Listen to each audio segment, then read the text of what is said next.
Dünyada Allah'a kul olabilmiş, kulluk sınavında muvaffak olmuş olanların ahirete gideceği yer hiç şüphesiz ki cennettir. Cennet selam yurdudur. Cennet ebedi saadet yurdudur. Oraya giren müminler hastalık görmez, stres çekmez, savaş, kavgalar olmaz orada. Kalpte, gönülde olan kin, nefret, haset, kibir duyguları tamamen kalpten sıyrılıp atılır. Orası huzur yurdudur. Orada bulunan müminler hasta olmayacağı gibi asla ölme de ölmezler.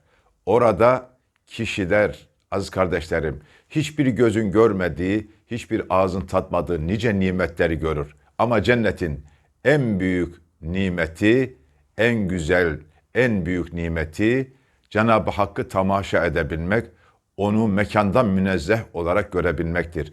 Rabbim bizleri cennetiyle, cemaliyle müşerref eylesin.